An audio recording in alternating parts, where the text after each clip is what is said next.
अस्सलाम वालेकुम दोस्तों, उम्मीद करता हूँ आप सब खैरियत से होंगे। मैंने तो आपके लिए अच्छी अच्छी कहानियाँ लेकर हाज़िर होता हूँ। मेरी आज की कहानी का अनुमान है मोहब्बत की परी। फ्रूट केक तैयार करके सुमन ने घड़ी की तरफ देखा। 4 बज रहे थे। रब्बू के आने में सिर्फ आधा घंटा बाकी था। इस वक्फे में इसने डाइनिंग हॉल की सफाई सुथराई की, गुलदान में नए फूल सजाए और फिर तैयारशुदा केक मेज़ पर सजा कर अम्मी के पास चली आई।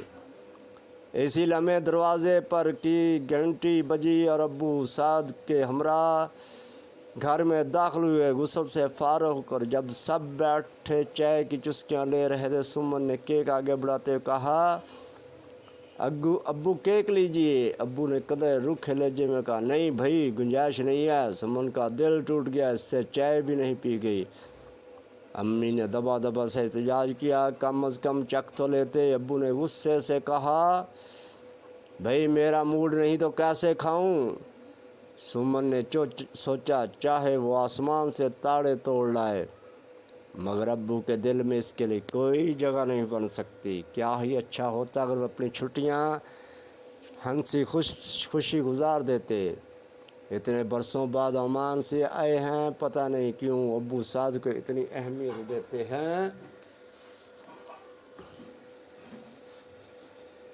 मुझे हमेशा नज़रअंदाज कर देते हैं, जैसे मैं इनकी बेटी नहीं हूँ। हफ्ते के रोज़ अब्बू बाज़ार शॉपिंग घर लौटे तो बहुत थके हुए थे। सुमन दौड़कर इनके करीब गई और इनके जूते उतारने लगी। अब्बू ने पैर पीछे करते हुए कहा, रहने दो, मैं खुद ही उतार लूँगा। मगर सुमन इनके जूते मोज़े उतारे और जल्दी से इनके लिए शरबत बना कर ले आई। अब्बू ने शरबत मेज़ पर रख दिया। शॉपिंग बैग से चीज़ें निकालने लगे, कपड़े, जूते, बैग, घड़ी, कैलकुलेटर और न जाने क्या, मगर सुमन के लिए कुछ नहीं था।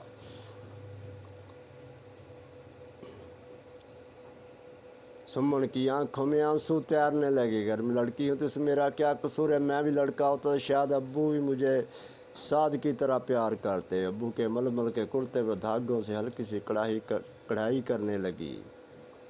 पिछले 1 हफ्ते से मसरूफ़ थी। आज कुर्ता मुकम्मल और अब्बू के कमरे में रखा। ये अब्बू ने शाम को पहना था। अम्मी ने कहा, ये सुमन ने बनाया। अब्बू ने कहा, अच्छा तो फिर।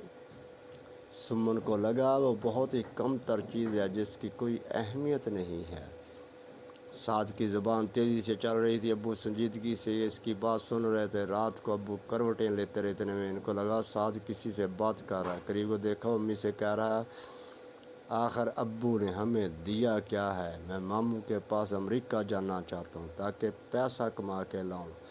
अब्बू से कहें कि चाहे किसी से कर्ज लें और मुझे मामू के पास भेज दें।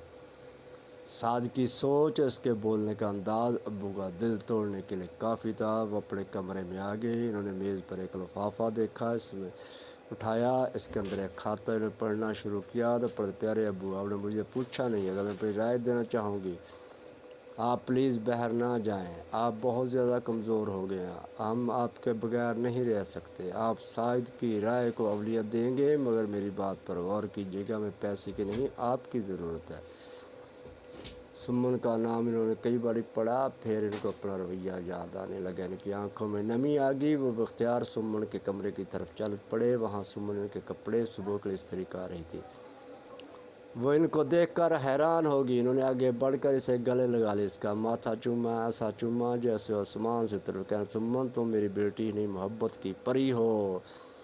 तुम मेरी बेटी नहीं, मोहब्बत की परी हो। मेरी जान, मैं तुम्हें छोड़कर नहीं जाऊंगा। ये कहते हुए इनकी आंखों में मोहब्बत के आंसू झलमलाने लगे।